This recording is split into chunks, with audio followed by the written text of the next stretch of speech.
Salam, hər vaxtınız xeyir olsun. Bugün sizə cümlə üzvlərinin izahını çəkəcəm. Uşaqlar deyir ki, bir-birindən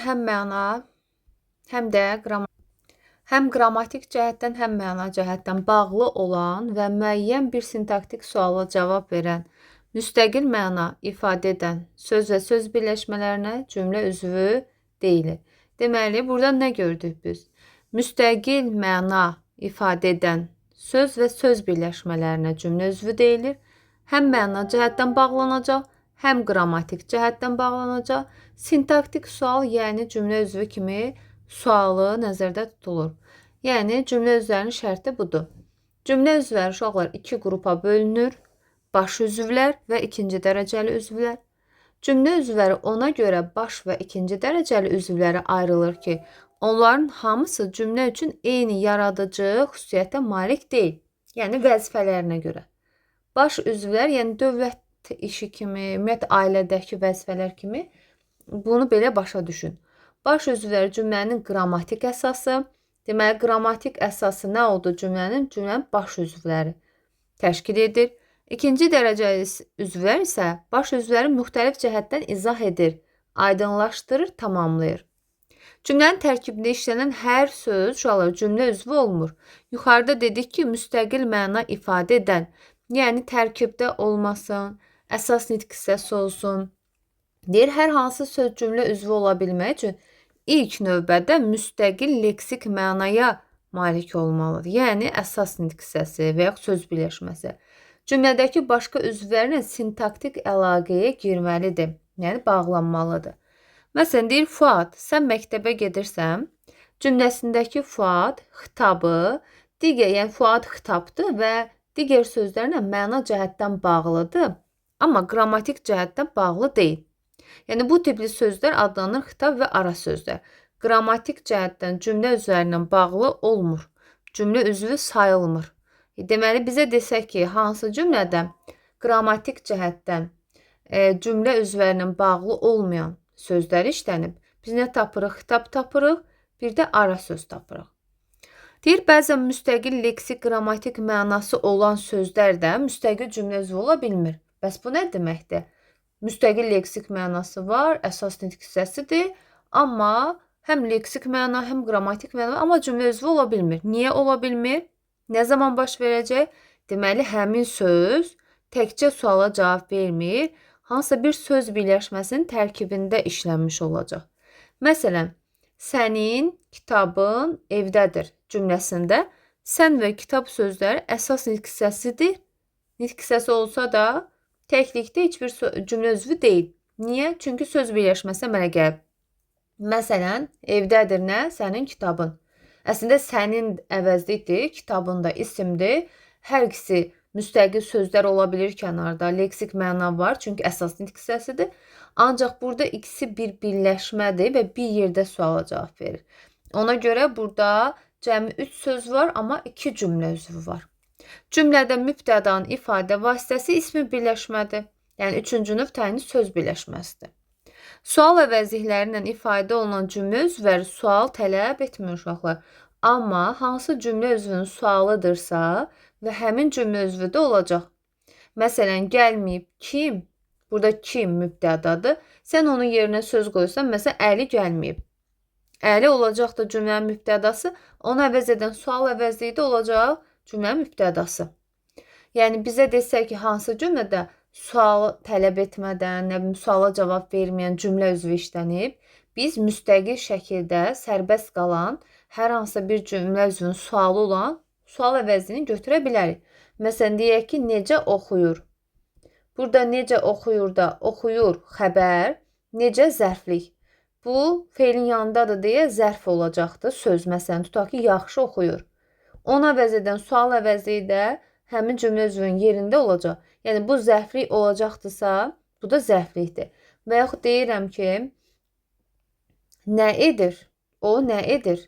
Burada sual əvəzliyi feili xəbərdir uşaqlar. Çünki mən yerinə söz qoysam oxuyur, oxuyur feili xəbər olacaqdırsa, onu əvəz edən sual əvəzliyi də feili xəbər olacaq. Bu belə. Sual əvəzlikləri deyir ki, sual cümlə üzvü ola bilir, amma sual tələb etmir. Nitq hissəsi öz əsas vəzifəsində deyil, başqa vəzifədə işləndikdə sözün sintaktik sualı fərqlənə bilər uşaqlar. Yəni, morfoloji sualı ilə sintaktik sualı fərqlənə bilər. Morfoloji sual, morfologiyada öyrənirik nələri? Nitq hissələrini. Yəni, nitq hissəsi kimi sualı başqa olur. Cümlədə başqa vəzifədə olar, sintaktik sualı, cümlə üzvü kimi sualı fərqli ola bilər. Məsələn, dəmir, pul. Dəmirin kənarda, yəni morfologiyada adı nədir? İsimdir. Sualı nədir? Nə olar? Nə? Yəni, əşyanın adını bildirir. Amma dəmir, pul birləşməsinin içərisində biz dəmirə nə pul deməyəcəyik. Artıq biz ona təyinin sualını verəcəyik cümlə daxilində. Necə pul deyəcəyik. Deməli, bir sözün morfoloji sualı ilə sintaktik sualı fərqlənə bilər. Nitq hissələrinə ifadə olunan cümlə üzvləri uşaqlar quruluşca sadə, söz birləşmələri və mürəkkəb adlarla ifadə olunan cümlə üzvləri mürəkkəb cümlə üzvüdür. Məsələn, səndədir. Nə? Mənim kitabım. Bu xəbər sadədir, çünki sözlə ifadə olunub. Amma mənim kitabım mübtədadır, bu mürəkkəbdir. Çünki söz birləşməsinə ifadə olunub. Buradan bir məqamı sizə deyim uşaqlar. Bax, burada cümlə üzvünün quruluşu o zaman mürəkkəb olur ki, söz birləşməsi və mürəkkəb adlarla ifadə olunsun. Bəzən sözün özü quruluşuna görə mürəkkəb olar. Məsələn, mübtəda vəzifəsində olar. Amma o demək deyil ki, həmin mübtəda mürəkkəbdir. Xeyr, sadəcə ifadə vasitəsi mürəkkəb olur. Məsələn, deyirəm ki, filan kəsə Koroğlu kömək etdi. Yəni, burada əslində xəbər də mürəkkəbə bənzəyir, mübtəda da. Sadəcə baxmalısan ki, xəbər vəzifəsində dayanan söz birləşməsidirmi? Xeyr, kömək etmək mürəkkəb feildir. Yəni, sözdür. Sözləndirsə, bu sadə xəbərdir. Sadə xəbər. Koroğlu sadəcə bir sözdür. Bu mürəkkəb mübtəda deyil, sadə mübtədadır. Sadəcə mübtədanın ifadə vasitəsi olan isim quruluşuna görə özü mürəkkəb sözdür. Amma yenə də sözdür. Bu da sadədir, bu da sadədir. İndi gəlin baxaq ayrı-ayrı cümlə üzvlərinin xüsusiyyətlərinə, baş üzvlərlə bağlı baxaq. Baş üzvlər mübtəda və xəbərdir. Yəni cümlənin qrammatik əsasıdır. Mübtəda nədir? Mübtəda haqqında danışılan şəxsi və ya əşyanı bildirir. Mübtəda cümlədəki fikrin predmeti, yəni fikrin özrüdür. Qrammatik cəhətdən ən müstəqil cümlə üzvüdür. Yəni, heç bir cümlə üzvünə tabe deyil. Hətta xəbər belə mübtədaya tabedir. Heç bir cümlə üzvünə tabe olmur. Kim, nə, hara sualına cavab verir? Məsələn, insan anlayışı olanda kim, cansız əşya, heyvanlar nə, məkan anlayışı hara sualına cavab verir. Mübtəda yalnız ismin adı halında olan söz və söz birləşmələrini ifadə olunur. Yəni, bir sözün mübtəda ola bilməsi üçün həmin söz müstəqil leksik mənaya malik olmalıdır. Həmin söz və ya birləşmə ismin adı halında olmalıdır. Kim, nə, hara sualına cavab verməlidir. Bəs müəllim, hara sualı zərflikdə də olur. Biz onu necə fərqləndirəcəyik? Uşaqlar, sözü hara ilə yanaşı sözə, hara ilə yanaşı haraya sualını da verə bilirsinizsə, həmin söz olur cümlədə zərflik və ya birləşmə. Yəni, söz ümumi anlayış formasında hər dəfə birləşmə deməyəcəm. Yəni, həmin o cümlədə təyin etdiyiniz olacaq zərflik. Yalnız hara sualını versəz, olacaq mübtəda. Məsələn, deyirəm ki, ora gedək, haraya gedək. Bu zərflikdir. Amma ora istidir, hara istidir, haraya istidir demirəm. Bu mübtədadır. Deməli, mübtəda da quruluşuna görə sadə, mürəkkəb olacaq. Əgər sadəcə nitq hissəsinə ifadə olunubsa sadədir, söz birləşməsinə ifadə olunubsa, mürəkkəb adla ifadə olunubsa, mürəkkəb mübtədadır. Deməli, uşaqlar, bu qayda, bu hissə bütün cümlə üzvlərinə keçərlidir. Yəni, mübtədadır, təyindir, tamamladır, hamısını, hər dəfə bunu deməyək. Mübtəda, mürəkkəb, nə bilim nə, hamısında eynidir. Məsələn, kitab oxuculara təqdim olundu. Nə təqdim olundu kitab? Sadəcə sözdür, bu sadə mübtədadır. Məktəb həyəti bəzənmişdi. Hara bəzənmişdi? Məktəb həyəti. Bu söz birləşməsidir, mürəkkəb mübtədadır. Nizami Gəncəvi Gəncədə yaşayıb. Yaşayıb kim? Nizami Gəncəvi mürəkkəb adla ifadə olunub deyə mürəkkəb mübtədadır. Mübtəda o, bu əvəzliklərlə ifadə olunduqda onlardan sonra vergül qoyulur. Əgər ki, mübtəda kim, nə, hara sualına cavab verdi, özündən sonra kəflə yadda saxlayırıq. Köməkçi, əvəzi, feil gəlməyibsə, vergül qoyulacaq. Köməkçidən modal söz gələrsə qoyulacaq. Feildən feili sifət gələrsə qoyulacaq. Yəni ki, bunlar istisnadır, qoyulmayacaq. Modalın da özünün, bir də nidanın özünün vergülü olur. Yəni istisnadır. Mübtəda tabellik əlaqəsi baxımından yalnız xəbər və təyinlə əlaqəyə girir, sintaktik əlaqədə olur. Hər ikisində həmişə əsas tərəf kimi çıxış edir. Mübtədaya aid hökm və hərəkət xəbərdə öz əksini tapır. Mübtəda hansı şəxsdə olarsa, xəbər də onun həmin şəxsin təkinə və ya cəminə görə uyğunlaşaraq şəxs xəbərlik şəkilçisi qəbul edəcək. Məsələn, gəldim mənə görə uyğunlaşır, gəldin sənə görə uyğunlaşır, yəni mübtədaya görə. Mübtəda cümlədə iş görəni və ya haqqında danışılanı bildirir. Mübtəda şəxs bildirməklə yanaşı bütün digər canlı və cansız varlıqları, hətta mücərrəd və anlayışı da ifadə edir. Məsələn, kitablar stolun üstündə idi. Nə stolun üstündə idi kitablar? Cansız anlayışdır. Əsas nitq hissələri, söz birləşmələrini ifadə olunur. Əsas ifadə vasitələri isim, şəxs əvəzliyi, qeyri-müəyyən əvəzliklər, ismi birləşmələr, məstərlərdir. Yəni, mübtəda deyir cümlədə hər zaman subyekt işi icra edən kimi çıxış etmir. Cümlənin xəbəri feilin məhcul növündə işlənibsə, cümlədəki mübtəda subyekt işi icra edən olmur. Məsələn, məktub yazıldı. Yazıldı nə? Məktub. Yəni, bu cümlədə mübtəda var, amma obyekt mübtədadır. Subyekt yoxdur. Cümlənin mübtədası olsa da, subyekti, işi icra edəni yoxdur. Çünki məhcul növdə, yəni obyekt subyektin yerinə keçir və mübtəda olur. Bu cümlədə subyekt işi görən yoxdur. Mübtəda var, amma işi görən yoxdur. Tərəfindən bərpa etsək də, məktub Əli tərəfindən yazıldı. Yazıldı nə? Məktub. Kim tərəfindən? Yenə də burada Əli mübtəda olmadı. Tərəfindən sözlə bərabər tamamlıq oldu. Mübtədanın əsas ifadə vasitələri.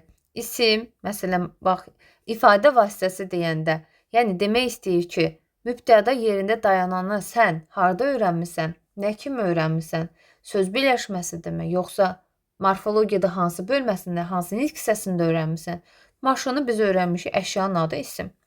Qoca fikrini bildirdi. Kim fikrini bildirdi? Yəni, kim deyəcəksən, sən durub ona isim deməyəcəksən ki, qoca sifətdir. Və salam. Deyəcəksən ki, qoca sifəti ilə ifadə olunmuş mübtədadır. Sadəcə ismi xüsusiyyətini daşıyıb. Vacibdir nə? Oxumaq. Məstərlə ifadə olunub. Biganədirlər, kimlər? Yuxarılar. Zərflə ifadə olunub. Dərsə hazır gələnlər gedə bilərlər. Kim gedə bilər? Dərsə hazır gələnlər. Gələn insanlar olmalı idəsində sadəcə insanlar ismini itirib, feili sifət tərkibi, feili birləşmə isim xüsusiyyətini daşıyıb, cümlədə mübtəda olub. Məsələn, gəlmişdi kim o? Əvəzi ilə ifadə olunub. Qalib gəldilər, kimlər? Onuncular. Uğur qazanar, kimlər? Çalışanlar. Kim? Çalışan feili sifətli isimləşib. Onun oxumağı bu ismi birləşmədir. Məstər mənsubiyyət formasında yadımızda saxlayırıq. Xəbərlə davam edək. Xəbər də cümlənin baş üzvüdür. Xəbər mübtədəyə aid olacaq, hərəkət və ya hökmü bildirəcək və baş üzvüdür. Yəni cümlənin qrammatik əsasından biridir. Sualı nə edir ola bilər, kimdir, nədir? Biz adətən öyrənmişik ki, dırdirlə verilir bu xəbərlər. Amma şəxs sonluqlarını tanıyırıq da. Mən həkiməm, sən həkimsən, siz həkimsiniz. Bu şəkildə şəxs sonluqları ilə olanda həmin sözlər də xəbər olacaq. Məsələn, birinciyik, getdik. Yəni, hökmən orada dırdır olmalı deyil ki, həmin söz xəbər olsun. Yəni, şəxs sonluqların hər hansı biri sözdədirsə, xəbər vəzifəsindədir. Xəbər sintaktik əlaqə baxımından mübtədəyə tabe olur. İkinci dərəcəli üzvləri isə özünə tabedir. Yəni, xəbər mübtəda ilə əlaqədə əsas tərəf olur. Digər cümlə üzvləri ilə əlaqədə, sintaktik əlaqədə əsas tərəf olacaq. Nitq hissələri yenə sadə olacaq xəbər vəzifəsində. Bunlar olarsa mürəkkəb xəbər olacaq. Məsələn, deyək ki, mülayimdir, bu xəbərdir, sadə xəbərdir. Amma sənin kimlərədir? Yenə də bu da sadədir, çünki qoşmalı sözdür, quruluşa təsir etməyəcək. Mənim xoşbəxtliyimdir, bu isə mürəkkəb xəbərdir, çünki söz birləşməsinə ifadə olunub. İdi, imiş isə bunlar aid olduğu söz və söz birləşmələri ilə birlikdə xəbər olacaq. Yəni, amma onun quruluşuna, növünə təsir etməyəcək. Ayrıca bunlar xəbər olmur. Siz bunları Dırdır formasında düşünün. Yəni şəkilçi müstəqil necə xəbər olar? Nəyəsə qoşular, onunla bərabər xəbər olacaq. Məsələn, o çox bacarıqlı idi. Bacarıqlı idi. Kim o? Bax burada idini sən dırdır formasına sal. Bacarıqlıdır. Deməli bu bir şəkilçi formasına düşünəndə buna qoşulub xəbər olacaqdırsa, eynən bu da. Yoxsa burada iki söz var. Nə bilim bunu ayrı idini ayrı götürüm, necə sualını verim, olmaz. Bir yerdə. Həkim imiş, həkimdir formasında. Deyir nəyə qoşuldu, xəbər eləmir. Eynən bu da. Kim qardaşı? Gəlməli idi. Yəni bu idi imiş. Əgər adlara qoşulub xəbər vəzifəsində olarsa, söz birləşmələrinə qoşulub xəbər vəzifəsində olarsa, həmin xəbər olacaq ismi xəbər. Yox, feilin şəkillərinə qoşulub xəbər vəzifəsində olacaqsa, həmin xəbər feili xəbər olacaq. Məsələn, burada vacib şəklinə qoşulub xəbərdir və bu feili xəbərdir. Yox, adlara, ismi birləşmə, feili birləşmə qoşulub xəbər olacaqsa, bu zaman olacaq nə? İsmi xəbər. Xəbər iki yerə bölünür. İsmi bir də feili xəbər. Feili xəbər feilin şəkillərindən ifadə olunacaq. Bir də əgər frazeoloji birləşmələr feilin şəkili formasında xəbərdə olarsa, həmin xəbər feili xəbər olacaq. Yəni təsriflənən feillər əmr, xəbər, arzu, vacib, lazım, şərt şəkili feili xəbər olur. Feilin bütün şəkillərinin sualları nə etdi, nə etməlidir və s. Feilli xəbərlər quruluş baxımından adətən sadə olur. Hazırlaşmalıyıq, nə etməliyik? Olmaq, etmək, eləmək, bilmək, istəmək, başlamaq. Bunlar adətən qoşulduğu sözlə çox vaxt bir yerdə birləşərək xəbər vəzifəsində olacaq. Yaza bilmədi. Əgər bilməyin əvvəlində A şəkilçili feil varsa, bir yerdə mürəkkəb sözdür, mürəkkəb feildir və bir yerdə xəbər olacaq. Yaza bilmədi, danışa bilmədi, oxuya bilmədi bu formada. Başlamağın əvvəlində məstər şəkilçili feil varsa, həmin sözdə bu şəkildə bir yerdə mürəkkəb, yəni feil yaradacaq və xəbər vəzifəsində olacaq. Kömək etdim. Yəni burada etmək köməklə bərabər xəbərdir. Dost olmaq, getmək, istəmək, maqmək üstəgəl istəmək olarsa, yaşamaq olar, maqmək üstəgəl olmaq olarsa. İlkin mənalarını saxladıqda müstəqil xəbər kimi işlənə bilər. Məsələn, burada yaşayırıq mənasında, başlamaq, yəni maqmək yoxdur əvvəlində müstəqildir. Yerinə yetirmişəm mənasında müstəqil olacaq. Bu maqmək yoxdur ki, əvvəlində istəməyin. Deməli, müstəqil şəkildə xəbər olacaq. Sadə feili xəbər. İsmi xəbər isə adlarla, yəni isimdir, sifət, say, əvəzi, zərf bunlarla, məstər, məstər tərkibi, feil sifət tərkibi, təyini birləşmə, qeyri-təyini söz birləşmələri, mürəkkəb adlar. Əgər bunlar xəbərdədirsə, həmin xəbər ismi xəbərdir. Məsələn, burada sifətlə ifadə olunub. Ay müəllim, sifətdə axı, mən niyə buna ismi xəbər? Yəni, adlar qrupuna aiddir. Feil olmayan nitq hissəsidir. Ona görə xəbər ismi xəbərdir. Sonra sözüm yuxarılara da zərflə ifadə olunub. Məstər xəbərdədirsə nədir, məqsədimiz nədir deyəcəyik. Vətəni qorumaqdır, nə etməkdir, yox, nədir deyəcəyik. Sonra o meyvə yeməlidir. O meyvə, görürsünüz, vergi qoyulmayıb. Hansı meyvə yeməlidir, necədir? Burada vergi qoyulmayıb deyə artıq buradakı malı məli feili sifətdir. Vergi olsaydı filan kəs meyvəni nə etməlidir? Yeməlidir. Vergi olanda artıq vacib şəkil olacaqdır. Sonra ismi xəbərlər sadə ola bilər, mürəkkəb ola bilər. Bax, bu yoxdur, vardır, bəsdir, mümkündür, lazımdır, gərəkdir. Bunlar predikativ sözlərdir və bunlara söz xəbər də deyirlər. Bu sözlər heç bir suala cavab vermir, amma müstəqil şəkildə sadə ismi xəbər olur. Məsələn, bu hadisədən mənim xəbərim var. Var nə? Mənim xəbərim. Nədən? Hadisədən. Hansı bu? Xəbərin mübtəda ilə uzlaşması. Xəbərin mübtəda ilə şəxsə görə uzlaşması demək olar ki, pozulmur. Məsələn, istisna, gedən sənsən. Bax, sənsən, ikinci şəxsdədir. Sən. Xəbərsə gedən o, üçüncü şəxsdədir. Bu halda pozula bilər. Amma adətən şəxsə görə uzlaşma pozulmur. Xəbər həmişə mübtəda ilə birinci və ikinci şəxsdə kəmiyyətə görə uzlaşır. Üçüncü şəxsdə kəmiyyətə görə uzlaşsa, uzlaşa da bilər, uzlaşmaya da bilər. Məsələn, ümumiyyətlə kəmiyyətə görə uzlaşma əlaqəsinin tələbi odur ki, insan, heyvan, cansız fərqi yoxdur. Əgər mübtəda cəmdədirsə, xəbər cəmdə. Əgər mübtəda təkdədirsə, xəbər təkdə olmalıdır. Mübtəda cəmdə xəbər təkdə olarsa, o zaman kəmiyyətə görə uzlaşma pozulacaq. Məsələn, deyək ki, uşaqlar gəldi. Uşaqlar cəmdədir, mübtədadır. Gəldi, xəbərdir, təkdədir. Biz dedik ki, mübtəda cəmdirsə, cəmdə olacaq, təkdirsə, təkdə olacaq. Deməli, burada kəmiyyətə görə uzlaşma pozulub. Gəldilər olsaydı, uzlaşma gözlənəcəkdi. Əgər mübtədamız söz birləşməsindən ifadə olunubsa, kəmiyyətə görə uzlaşma söz birləşməsinin əsas tərəfinə əsasən nəzərə alınacaq. Əsas tərəfə baxacaq. Əsas tərəf cəmdədirsə söz birləşmənin, xəbəri də cəmdə olacaq. Əsas tərəfi təkdədirsə, xəbəri təkdə işlətmək lazımdır. Məsələn, qonaqların hamısı gəldilər, yox. Gəldi kim? Qonaqların hamısı.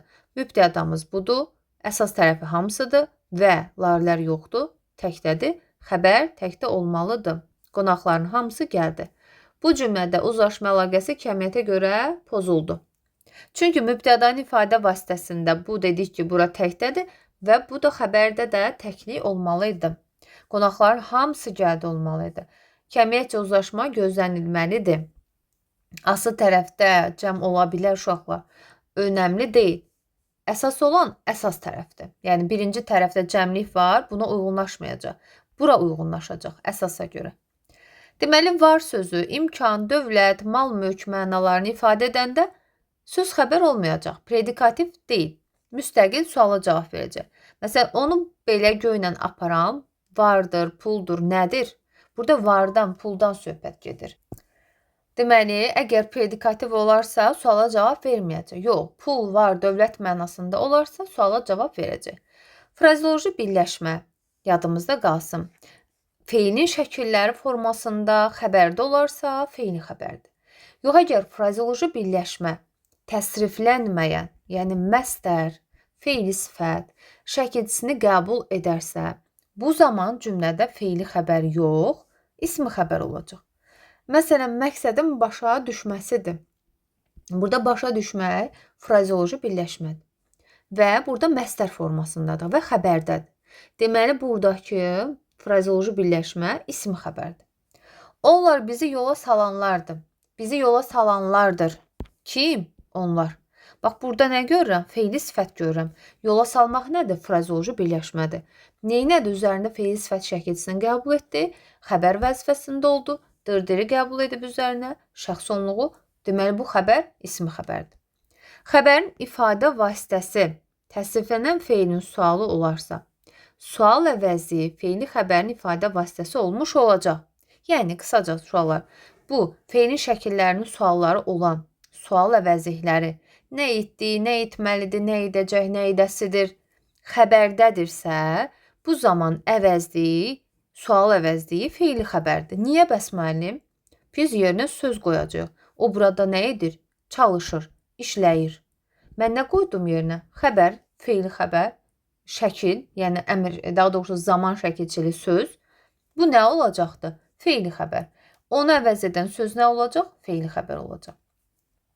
Deyir, sabah başına iş gələndə nə edəcək? Yenə də burada zaman nə etməli də ola bilərdi. Sonra keçirik qeyd 4-ümüzə.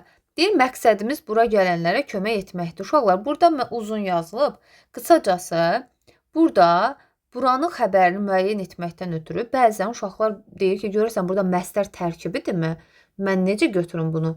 Götürürsünüz bunun üstündə. Məqsədimiz mübtədadır, düzdür. Götürün bunun üzərindəki dırdiri, gətirin bunun üzərinə. Elə bir yer dəyişmə edin. Bunu keçirin xəbər edin. Bu hissəni də götürün mübtəda edin. Görəcəksiniz ki, bax, bura gələnlərə kömək etmək məqsədimizdir. Belə təhlil edin. Belə təhlil edəndə görəcəksiniz ki, bu tərkib yaratdı. Məstər tərkibi yaratdı. Deməli, elə bu xəbərdə də məstər tərkibi imiş. Məsələn, bura gələnlərə kömək etməkdir. Nə? Məqsədimiz. Vəssalam. Gördünüzmü necə rahatdır? Rahatdır. Qeyd 5. Xəbər məcazi mənalı sözlə ifadə olunarkən, əvvəlindəki sözün müstəqil olub olmamasını diqqət etmək lazımdır. Əgər əvvəlindəki söz müstəqildirsə, xəbərə qatılmır. Əks halda bütövlükdə xəbər götürülür. Deyir, bizi sevinç bürüdü. Bürüdü nə? Sevinç kimi bizi. Yəni burada bürüdü sözü məcazi mənalıdır. Əvvəlindəki söz ilk mənasını saxlayıb, həmçinin onun başqa sözlərlə də əvəz etmək olar. Kədər bürüdü, fərəh bürüdü deyə bilərəm. Demək ki, burada sevinç müstəqil sözdür, bürüdü isə müstəqil xəbərdir. Mübtəda dedikdə əsasən cümlədə subyekt nəzərdə tutulur. Bir məqama diqqət etmək lazımdır ki, xəbər məchul növdə olarsa, burada subyekt mübtəda olmur, obyekt mübtədamız olacaq. Məsələn, kitab yazıldı. Kitab obyekti, xəbər məchul növdədir. Burada subyekt yoxdur cümlədə, obyekt cümlənin mübtədasıdır. Yəni subyekt məlum deyil. Amma cümlədə mübtəda var. Yəni mübtəda olsa da subyekt yoxdur. Cümlədə mübtəda var, amma işi görən bəlli deyil. Yəni biz cümləyə subyekt əlavə etməyə çalışsaq da, həmin o mübtəda, həmin söz subyekt mübtəda olmayacaq. Yazıldı nə? Kitab. Tərəfindən sözü ilə bərabər tamamlıq olacaq. Kim tərəfindən? Yəni belə nəticəyə gəlirik ki, mübtəda olmaq həmişə subyekt olmaq deyil. Yadınızda qalsın. Yəni hökmən işi görən mübtəda olmalıdır fikri yanlışdır. Əgər bir cümlədə mübtəda varsa, o cümlədə işi görən subyekt olmaya da bilər. Bunları yadımızda saxlayırıq. Hər kəsə uğurlar.